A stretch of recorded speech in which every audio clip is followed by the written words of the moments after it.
Ayan, so yung pag-uusapan kasi natin ngayon, maganda yung na-devotion ko. Di ba nag-discuss tayo regarding, or na-discuss ko last time yung tungkol dun sa devotion na sana, yung mukha ko sa iyan. And isa dun sa devotionals na napakinggan ko, or di pala napakinggan, nabasa ko is, we have this concept that we call God awareness, saka self-awareness. Ikaw kapatid na kabigaw, sino gusto mo? Kasama ng kapatid. Sige. Ayun, so, di ba alam kung ano yung mga concepts niyo regarding this. Sige, pag-usapan man natin, ano natin sa self-awareness. And then, ano yung thoughts natin regarding dun sa tinatawag na God awareness. Ay, bigyan natin. So, ano, mag-pray mo na ba tayo? Start with the prayer siguro. Tapos, 30 minutes. Tapos, 45 minutes. Okay. So, let's pray. Father in heaven, we glorify you and we magnify you. At dalangin namin, Panginoon, sa oras na ito. Naman po yung mapag-usapan namin, we pray for your guidance. We pray that you fill our midst right now with your presence and fill us with your Holy Spirit and teach us. At patuloy nga po na maintindihan namin yung nais po ninyo ituro sa amin sa oras na ito for us to be able to understand what really is being aware of you, being aware of ourselves, at paano namin mararecognize or maintindihan itong mga bagay na ito, marareconcile, mga standard, it will become a powerful equipping for our discipleship journey. Dalangin namin na kayo may taas sa aming kalagitnaan. And all of these things we trust and pray in the most precious name of our Lord and Savior Jesus Christ. Amen. So, anyone wanted to say regarding dun sa self-awareness? Pag natin self-awareness, paano nyo masasabi yung self-awareness? Anyone? Yun lang naman pag-usapan natin dahil ba tama? Self-awareness, then God awareness. Self-aware. Diba? Ang hirap sagutin.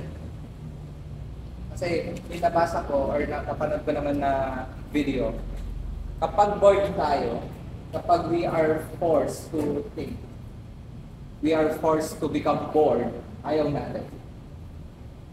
Lagi tayong merong gagalawin. Lagi. Ayaw natin ng ganitong mode, yung default mode na tinatawag. DNF, yung tatawag nila naman, DNI, pala, it says default neural, DNM, it's default neural or neutral mode. Ibig sabihin, wala kang iniisip, wala kang ginagawa. Ganyan lang. Tapos, kapag ganun ka lang, doon nag-i-start yung introspection. So kapag meron kang introspection, andun yung tinatawag na self-awareness. Na pinapwersa ng mind mo at ng heart mo na i-deal yung mga issues sa buhay mo na dinedelay mo just by being busy on different things. So ngayon, what is self-awareness para sa iyo?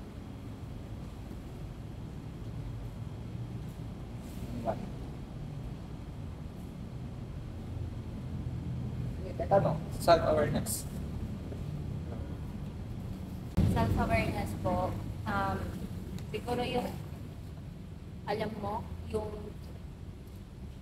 mga gusto mo at hindi about sa'yo. Ganun po. Yun. Gusto mo dagdagan? Kasi yun na yung concept para sa'yo. Okay, sige. Gusto mo, ayaw mo. Okay. Self-awareness. Anyone? No one?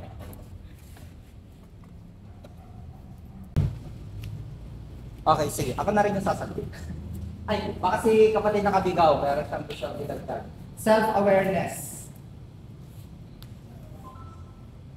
Self-awareness siguro para sa akin yan.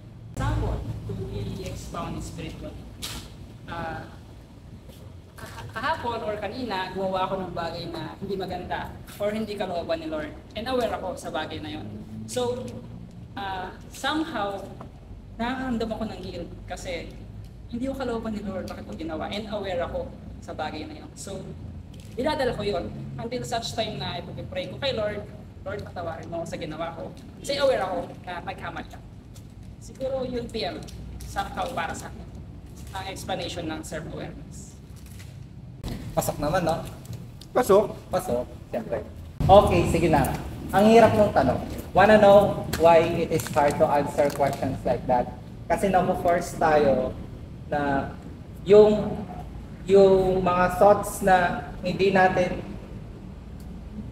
mag-gather, iba-iba kasi mga thoughts natin eh. Meron tayong thoughts regarding sa bagay na to, regarding sa bagay na yan.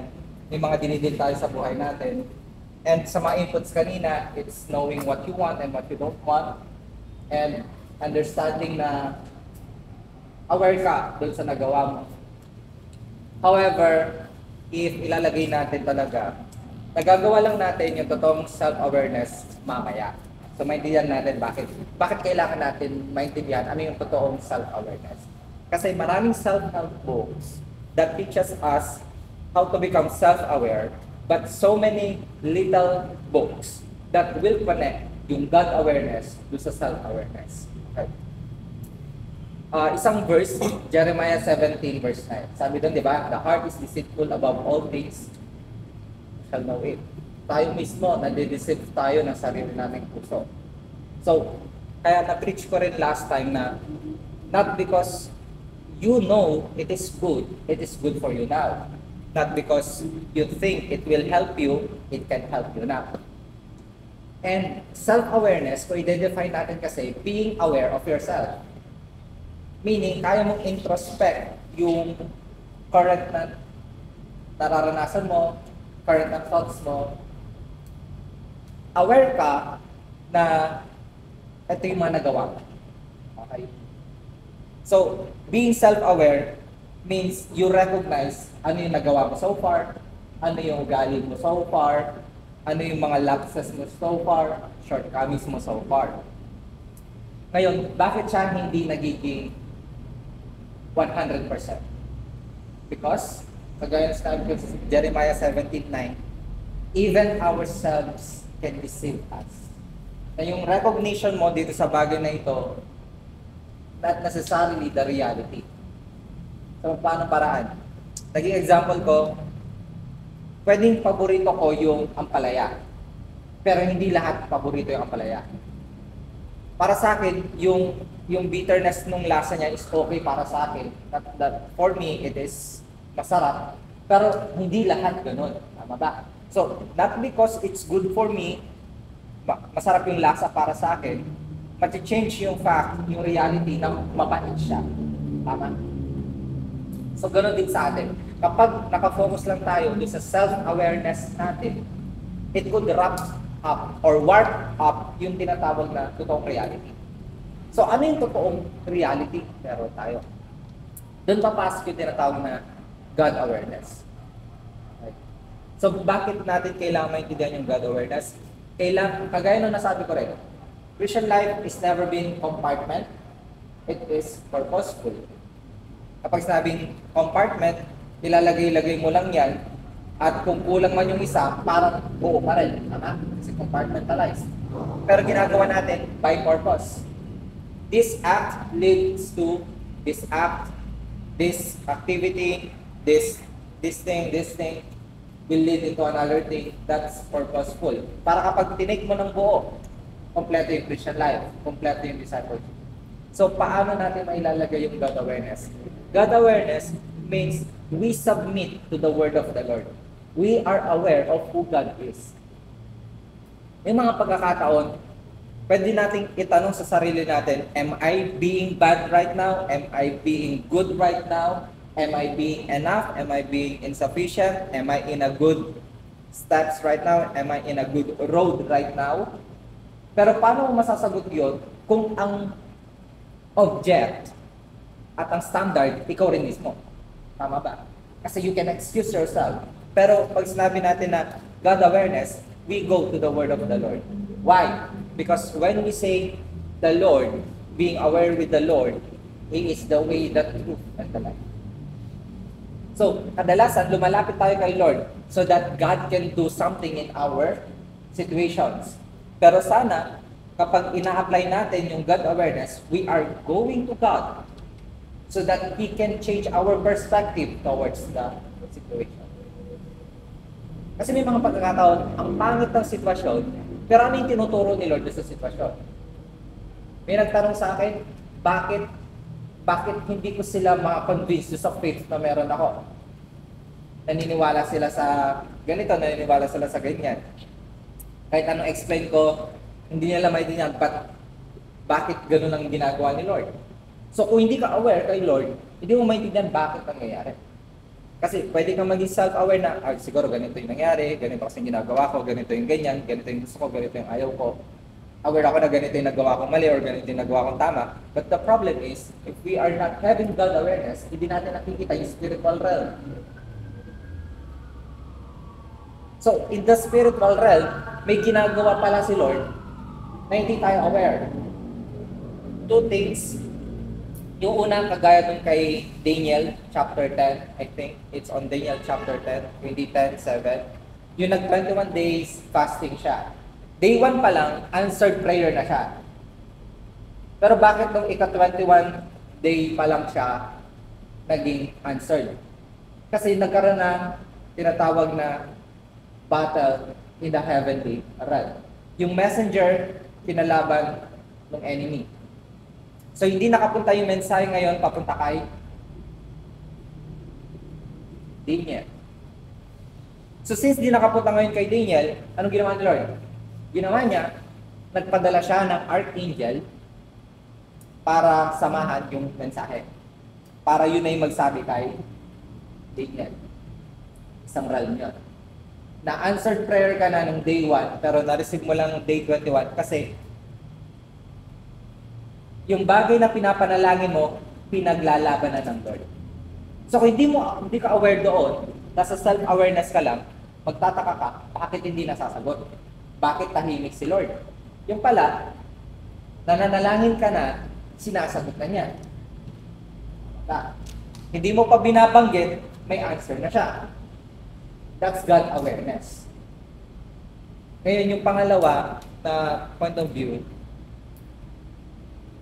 isang example si Job.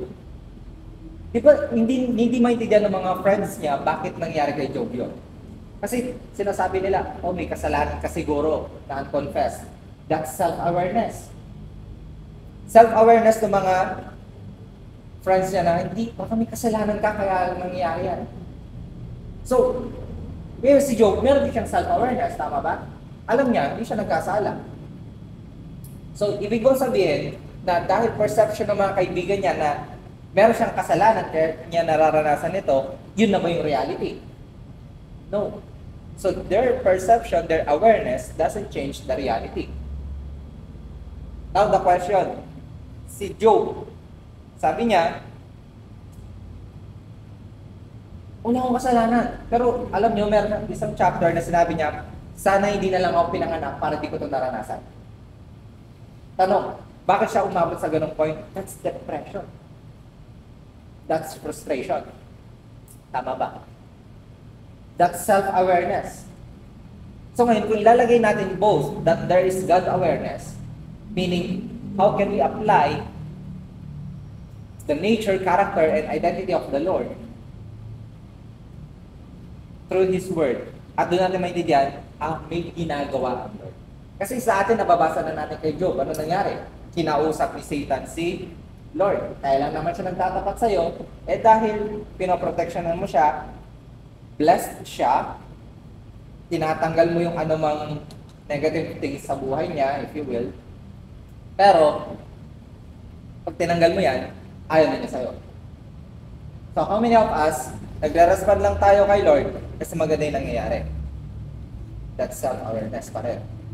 Pero when we are still doing things for the Lord, no matter what happens, that's God awareness. So ngayon, Pastor, paano ko i-connect ngayon yung God awareness sa self-awareness? Okay. Yung lagi kong nababahagi rin, na nag-i-start tayo sa prayer life at sa devotion, kasi overflow yung nangyayari. At kapag overflow yung nangyayari, ano nangyayari sa atin? Hindi tayo nauubos, tama ba? Kung wala kang God awareness, hindi na umaapaw yun. Kasi self lang, di ba? So kung self, yung tubig mo lang yung may papasa mo. At kadalasan, kailan nangyayari yon? Kapag yung prayer life mo tsaka yung devotion life mo, pakiramdam mo, wala kang gana na. Ewan ko kung dumarating kayo sa point na gano'n. Kasi ako recently, dumating yung point na parang ang tahimik ng mundo. Hindi yung peaceful parang walang sinasabi si Lord. Walang nangyayaring himala, gano'n. Oo, for the past 3 days, parang, Lord, nag-pray naman ako, nag-read ako ng word mo, pero bakit parang paramdam ko, stale lang, or stagnant lang, or walang dynamic. Kasi, yung self-awareness, kadalasan, naghahanap yan ng tinatawag na something that is alive, that's dynamic. Pero pag sinabing God awareness, if God doesn't change, it doesn't change. If God is good, then today, yesterday, and tomorrow is good. So as disciples, and we will end. As disciples, yung pagkakataon na when we are obeying the Lord for who He is, ito kasi yung nilagay ko doon sa aking devotions na genuine faith causes humility before the Lord.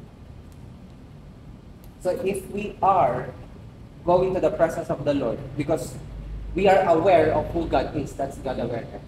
Nagiging tama yung paglapit natin kay Lord with humility kasi nakikita natin sino tayo and that's true self-awareness. Nagigas ba natin yung concept mo? Kaya mas maganda yung nagiging mas honest ka sa Panginoon. At kapag nagiging mas honest ka sa Panginoon, nagiging true yung self-awareness because we already started with God awareness. Pagkatapos nun, overflowing ka na naman. Why? Because God filled you up again. Kasi kadalasan, bigay tayo ng bigay ng bagay na nag-overflow, pero hindi tayo aware na yung naibibigay natin yung dapat para sa atin. Okay? The peace that surpasses all understanding. Kaya being disciples, mapapagod ka, mapaprustrate ka, magkakaroon ka ng pause sa buhay, magkakaroon ka ng frustration sa buhay. Yun yung mga pagkakataon na yung baso mo, saktong-sakto lang ang tubig. And if we are not God-aware and we are not having a true self-awareness, pati yung tubig na yun, pinapasok mo sa iba kasi iniisip mo, kailangan kong maglingkod kay Lord. So, i-apply natin, di ba? Sabi ko nga, dapat connected lahat. Yung pagiging on fire kay Lord, siya yung fire, dapat ikaw, pinupush mo yung sarili mo, mas malapit kay Lord. So pag pinupush mo yung sarili mo, mas malapit kay Lord, ma-apply ulit natin. Sinasabi natin na, okay, I'm being more aware with the Lord. Mas nakikilala ko siya ngayon. Ganito pala yung nature ni Lord, ganito pala yung character niya. And every time you do sin, every time you frustrated, every time you are angry, every time you are depressed, every time you are anxious, every time you don't know what to do, doon pumapasok yung totoong self-awareness. Kasi nag-start ka, Lord, ako to, ganito lang ako. So, with His Word, nagkakaroon ka ng common ground sino ka. Kaya tayo kadalasan, babalik natin, kung tinanong ko kayo kanina, what is self-awareness for you? Bakit siya broad? Kasi ang dami mong thoughts. At ang dami mong reality. At ang isa ko nabasang quote, we have a numerous, marahil endless versions of ourselves in the mind of other people. Sino ka doon? Diba? Hirap. Kaya kanina, bigla kang ngayon nagkaroon na recollection. O nga, ano yung self-awareness? Ano ko masasabi sa self-awareness? Ang growth. So yung pala nag-i-start, dapat aware ka muna kayo. God awareness. Dapat si Lord yung nagiging pangunahan sa buhay. Kasi kapag hindi, it's very easy for us to fall into sin. It's very easy. At kadalasan, hindi ka na naging aware sa sin na nagagawa mo. Why? Because you're not aware of God. Self-aware ka lang, kadalasan, yung self-awareness, ine-exist niya yung sarili natin na, hindi, okay pa to, kaya ko pa to. Ganito na lang yung gagawin ko, ito na lang. But then again, mas maganda, love ka ka rin. Last verse, I think on Book of Job, sabi doon is, the Lord giveth and the Lord taketh away, blessed be the name of the Lord. Bakit mo masasabi na blessed be the name of the Lord? Because you are aware of God's name, God's character, God's identity.